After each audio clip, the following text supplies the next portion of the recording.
Hello students. तो अपनी problem series को आगे बढ़ाते हैं और इसमें कुछ और प्रॉब्लम्स को करते हैं जिनमें हमें जीएलबी और एलयूबी फाइंड करना है। तो स्क्रीन पे आपको पहले एक प्रॉब्लम दिख रहा होगा, उसमें लिखा है a इक्वल टू 1/4 1/4 का स्क्वायर 1/4 का क्यूब, इस तरह से आगे बढ़ रहा है। आपको फाइंड करना है इसमें ग्रेटेस्ट लोअर बाउंड और ईस्ट अपर बाउंड।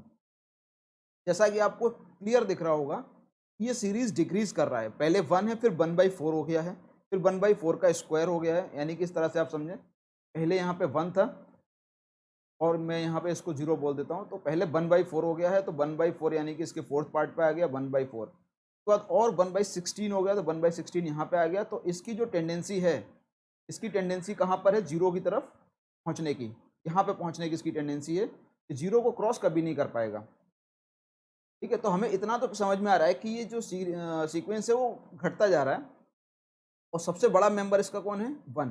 1 सबसे बड़ा मेंबर दिख रहा है और 0 इसका सबसे छोटा मेंबर हमें दिख रहा है। ये रियल लाइन से हमें समझ में आ गया है। तो अब इसको दिखाना कैसे है ये देखते हैं। तो आप देखेंगे, सुप्रीमम तो मैं डायरेक्टली लिख सकता हूँ, क्लियरली क्लियरली सुप्रीमम ऑफ ए इस कितना आ गया? 1। इस सेट का जो सुप्रीमम है, यानी कि जो इस सेट का सबसे बड़ा एलिमेंट, लीस्ट अपर बाउंड जो दिख रहा है हमें, जो एक अपर बाउंड भी है और वो लीस्ट अपर बाउंड भी है, क्योंकि 1 के बाद के सारे एलिमेंट इसके अपर बाउंड हैं। तो उन सारे अपर बाउंड में सबसे छोटा अपर बाउंड कौन है? 1। क्योंकि 1 से छोटा आपको अपर बाउंड लेंगे तो वो यहाँ पे अपर बाउंड का काम नहीं करेगा, क्योंकि वो फिर डेफिनेशन को ओवरराइड करने लगेगा।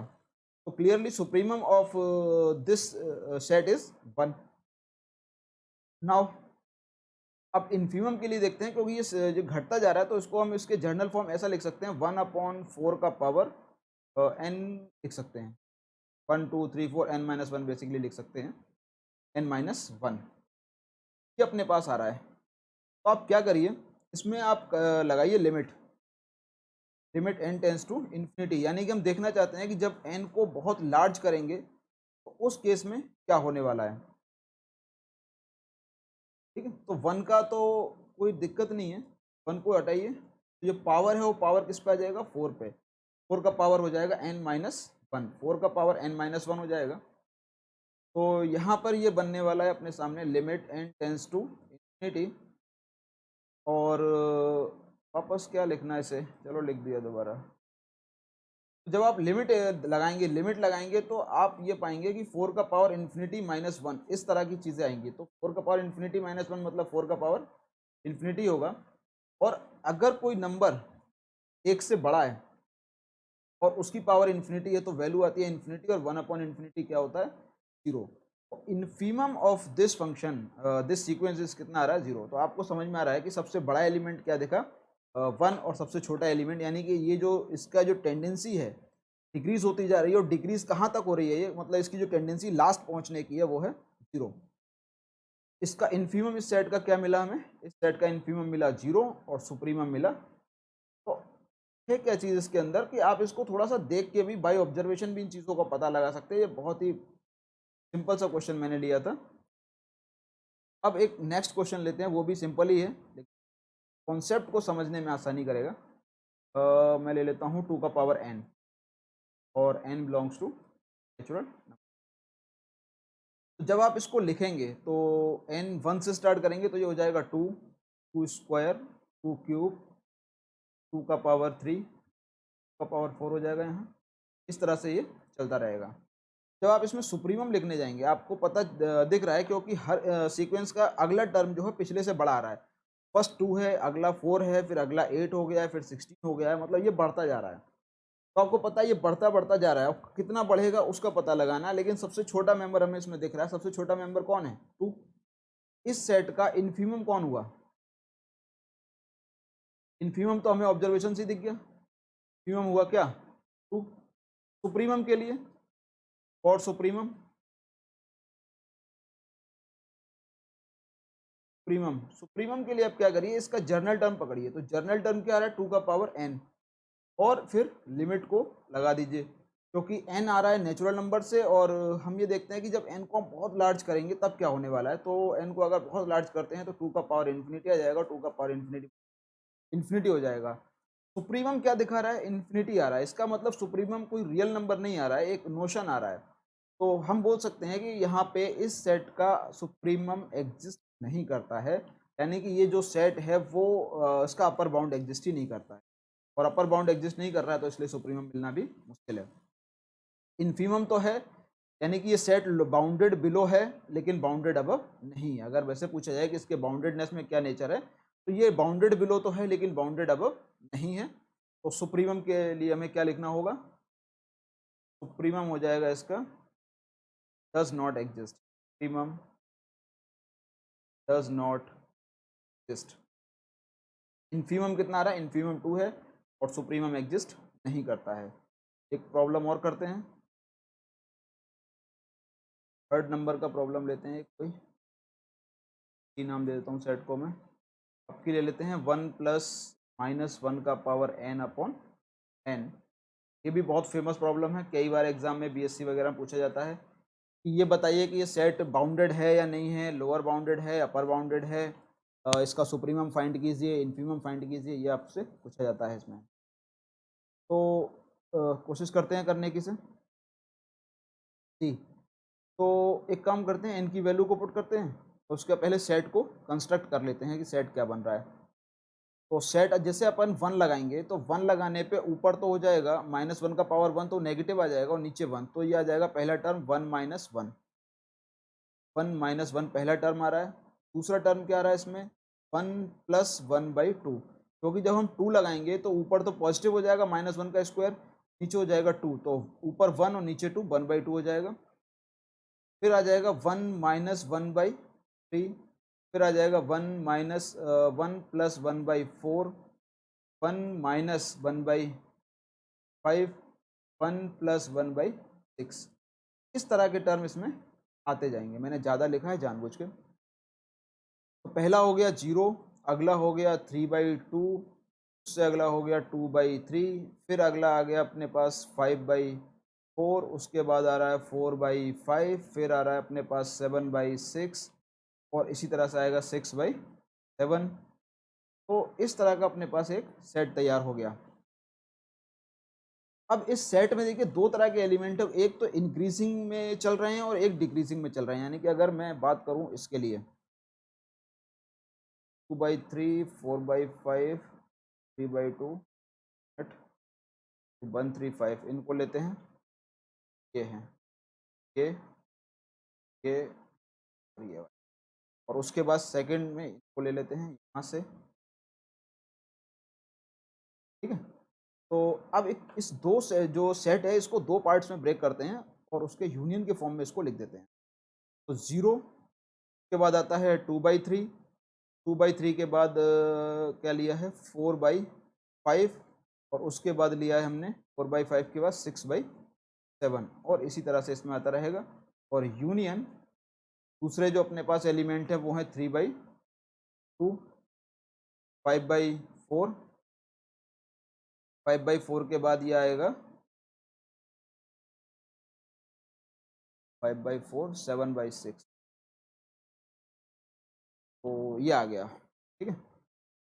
अब ये दो जो अलग अलग सेट हैं इनका हम ना अलग अलग सुप्रीमम और इन्फीमम फाइंड कर लेते हैं, और इनके सुप्रीमम और इन्फीमम से बाद में हम लोग डिस्कस कर लेंगे टोटल पूरे सेट का सुप्रीमम और इन्फीमम। तो पहला जो सेट आपको दिख रहा है 0, 2/3, 4/5, और दूसरा है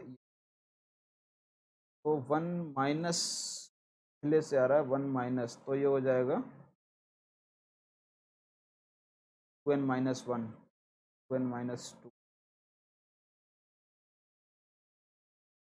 4, 6, 5।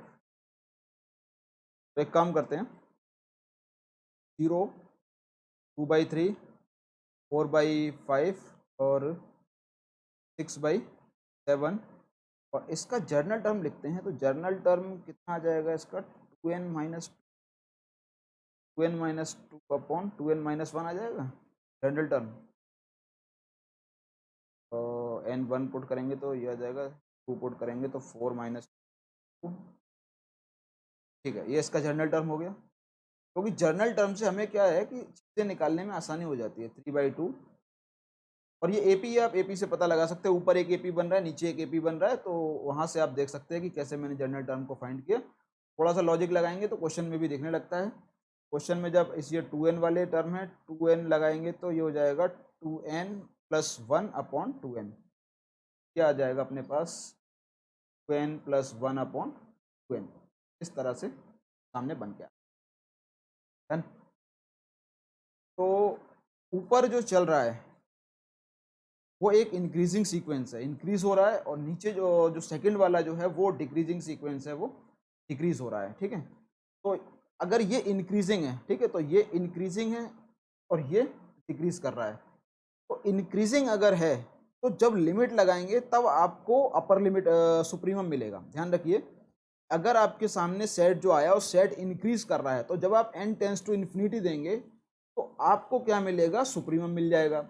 और अगर वो सेट डिक्रीज कर रहा है और आप लिमिट लगाते हैं तो आपको क्या मिलेगा? वहां से इन्फीमम मिलेगा। तो पहले वाले में लिमिट लगाऊंगा तो सुप्रीमम मिलेगा, दूसरे वाले में लिमिट लगाऊंगा तो इन्फीमम मिलेगा। ठीक, अब लिमिट लगाना और निकालना तो आप मेरे ख्याल से बीएससी फर्स्ट ईयर से और 12th से जानते हो कि इस पे जब आप लिमिट लगाओगे n टेंस टू इन्फिनिटी तो 2n से कॉमन लेके अपन कैंसिल कर देंगे तो 1 बचेगा। तो इस सेट में हम देख रहे हैं कि सारे एलिमेंट पहले वाले सेट के लिए कि 1 से 0 के बीच में सब ये लाई कर रहे हैं, सारे एलिमेंट इसमें लाई करेंगे। ठीक है, और इस वाले सेट के लिए हमें क्या दिख रहा है? विद यूनियन इसकी टेंडेंसी 1 पे जाए, डिक्रीज कर रहा है, ये डिक्रीज कर रहा है तो इसकी टेंडेंसी 1 पे जाने की है। तो 1 और ये 3/2, यानी कि यहाँ 2 ले लेते हैं, 3/2 ले लेते हैं, इसके बीच के इसके सारे एलिमेंट हैं। तो पहले के लिए सुप्रीमम क्या हुआ? इसके लिए सुप्रीमम हो गया, क्या हो जाएगा सुप्रीमम? इसका सुप्रीमम है 1 और इन्फीमम हो जाएगा इसका 0। और इसके लिए क्या है?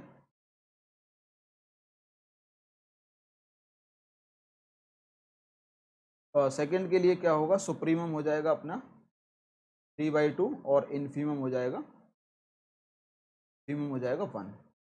अब करना क्या है? हमने दोनों सेटों का अलग अलग सुप्रीमम और इन्फीमम को फाइंड किया, लेकिन हमें तो कंप्लीट का चाहिए था। तो कंप्लीट में आप ये देखिए कि इनमें सबसे बड़ा नंबर कौन आया? सुप्रीमम में इसका सुप्रीमम 1 है, इसका सुप्रीमम 3/2 है। तो बड़ा सुप्रीमम कौन हुआ? 3/2। और 0 है और ये 1 है, तो छोटा इन्फीमम कौन हुआ? 0। तो ग्रेटेस्ट लोअर बाउंड हुआ 0 और इसका जो लीस्ट अपर बाउंड होगा वो 3/2 हुआ। तो जो सेट था अपने पास, देयरफॉर सुप्रीमम इक्वल टू 3/2 और इन्फीमम कितना निकल के आ रहा है? ठीक है, इन्फीमम आया 0 और सुप्रीमम आया 1। तो करा क्या यहाँ पे हम लोगों ने ये किया कि सेट जो दिया हुआ था उसको दो पार्ट्स में डिवाइड कर लिया, क्योंकि एक की नेचर थी इंक्रीज होने की और एक की नेचर थी डिक्रीज होने की। तो हमें आसानी हो गई, हमने पहले का सुप्रीमम इन्फीमम निकाल लिए, दूसरे का सुप्रीमम और इन्फीमम निकाला, और उन सुप्रीमम में ये देख लिया कि बड़ा कौन है, वो अपना आंसर हो गया, और दोनों के इन्फीमम में देख लिया कि छोटा कौन है, वो अपना आंसर हो गया। ओके, चलिए यहाँ तक अपन पहुँच गए। अब अगला क्वेश्चन करते हैं। अगला क्या ले लें? एक सेट कंसीडर करते हैं π+1, π+ लेते हैं π+1, π+1/2, π+1/3, π+1/4। इस तरह से चीज़ों को, अगर मैं पूछूं कि इसका सुप्रीमम और इन्फीमम क्या है तो आपको क्या करना होगा? वही है, सबसे पहले आप क्या करिए, जनरल टर्म के फॉर्म में निकालिए। जनरल टर्म से हमें थोड़ा आसानी आ जाती है। तो ये तो हो गया 1+1/2, ये सॉरी π+1/2, π+1/3, और इसी तरह से चलता रहेगा। तो आप देख रहे हैं पाई तो सब में आ रहा है, यहाँ 1/1, 1/2, 1/3। जब n वाला लिखेंगे तो कितना आएगा बच्चों? 1/, ठीक है।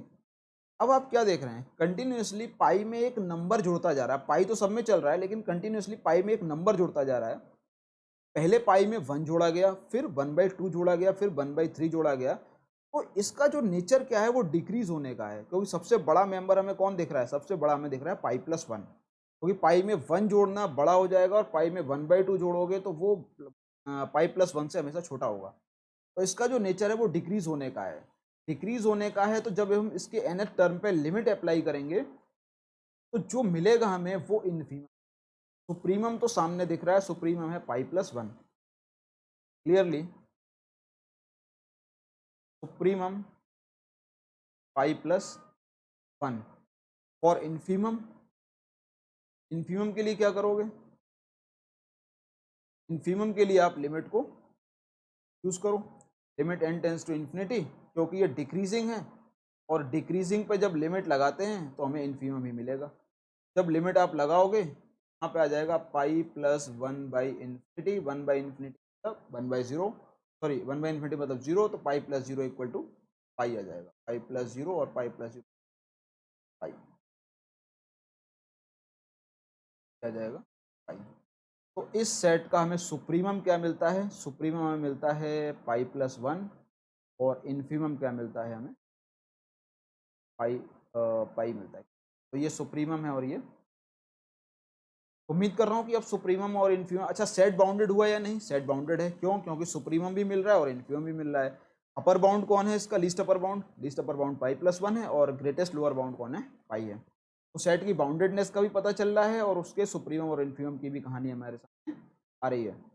इस तरह से एग्जाम में अगर क्वेश्चन आते हैं तो आप उन्हें डील करेंगे। अब एक और क्वेश्चन और लेते हैं।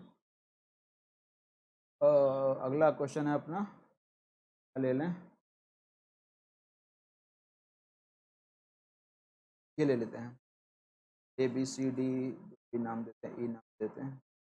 तो यहाँ पे लेते हैं x belongs to q, q for rational number है यहाँ पे, x equal to minus one raise n, और one by four minus four by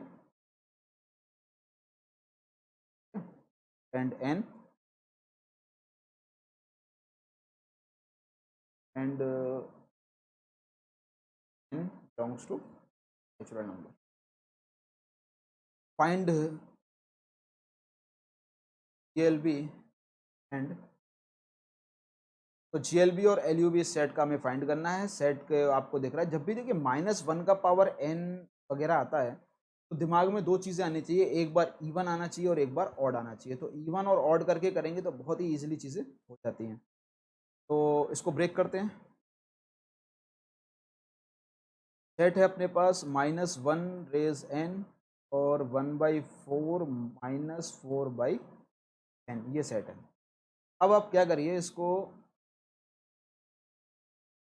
E one और ऑड में करिए। When n is even, n is even, n अगर even होगा तो देखिए, इवन होगा तो माइनस वन का पावर टू एन ऑलवेज क्या आ जाएगा? पॉजिटिव आएगा। तो इवन आएगा तो आगे पॉजिटिव आएगा, तो आगे का नंबर को मैं छोड़ दे रहा हूँ। One by four minus four upon two n आ रहा है, क्या आएगा? n is odd, n is odd, जब n ऑड होगा तो ये आ जाएगा वन बाई फोर। अच्छा आगे एक माइनस भी आएगा, क्योंकि जब माइनस वन का power one three five seven होंगे तो आगे नेगेटिव आ जाएगा।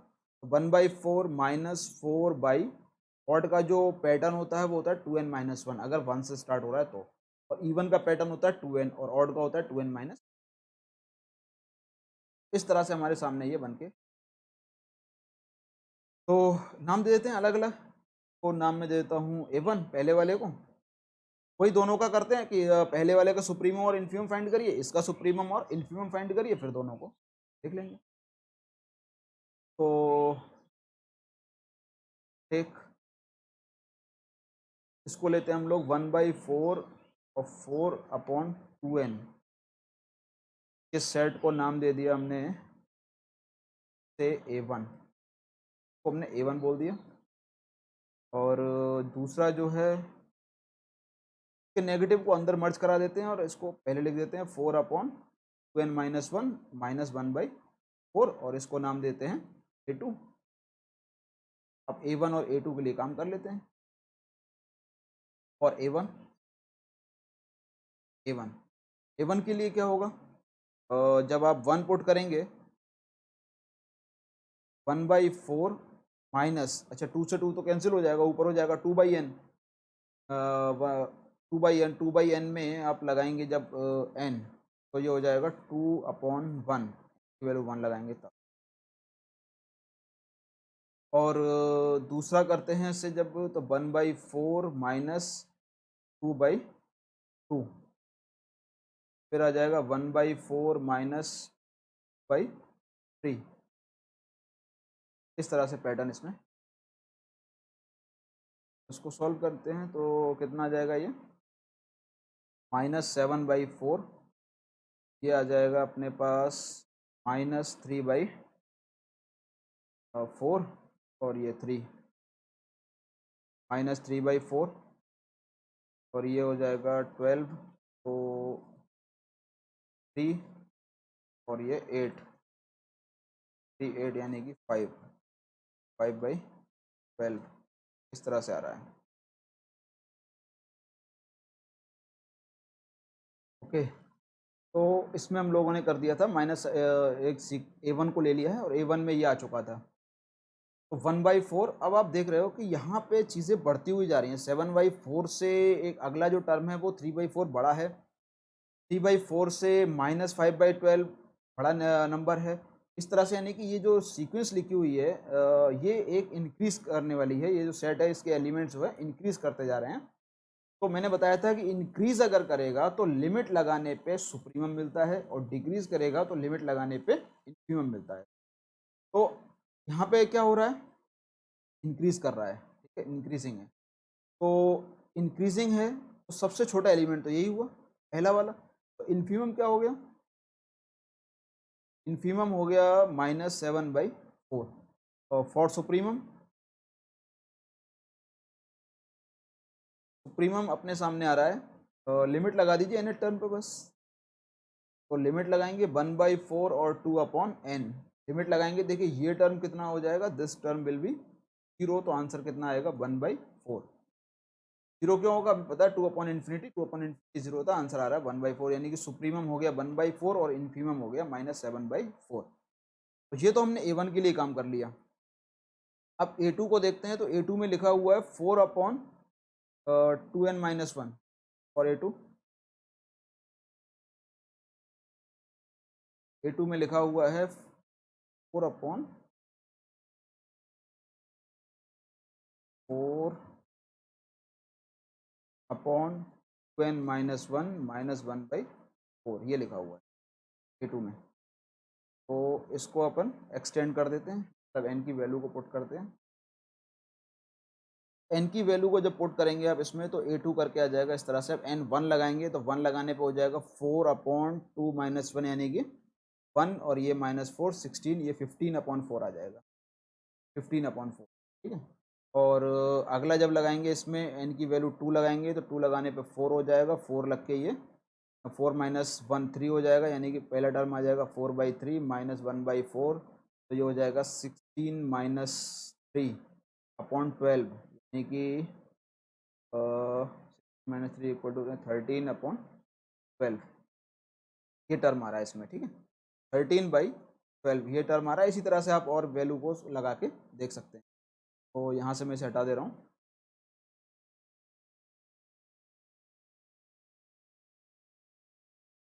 डन। तो आप 2-3 टर्म और लिख लीजिए, वरना 2 टर्म ही काफ़ी है। और यहाँ पे इनके जर्नल टर्म को लिख दीजिए। जर्नल लिखा हुआ है 4/2n-1 ये हो गया। अब क्या निकल के आता है कि ये जो सीक्वेंस है टर्म जो बन रहे हैं सेट के, ये डिक्रीज कर रहे हैं, डिक्रीज कर रहा है। तो डिक्रीज कर रहा है तो सबसे बड़ा टर्म तो यही हुआ, सुप्रीमम तो यही मिल गया हमें। सुप्रीमम, सुप्रीमम हो गया 15/4। और इन्फीमम क्या आएगा, इन्फीमम के लिए आप उसमें लिमिट लगाइए। लिमिट लगाएंगे तो ये टर्म क्या हो जाएगा, ये 0 हो जाएगा, और 1/4 बचेगा नेगेटिव में, तो ये आ गया इन्फीमम। तो आप देख रहे हो कि पूरे सेट का सुप्रीमम, ये दूसरे वाले पार्ट में सुप्रीमम आया 15/4 और इन्फीमम आया -1/4, और उससे पहले वाले में सुप्रीमम आया था 1/4 और इन्फीमम आया था 7/4।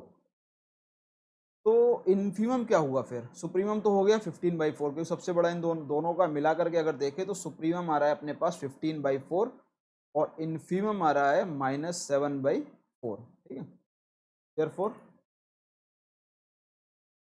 Therefore supremum supremum for the given set equal to 15/4 and infimum for the given set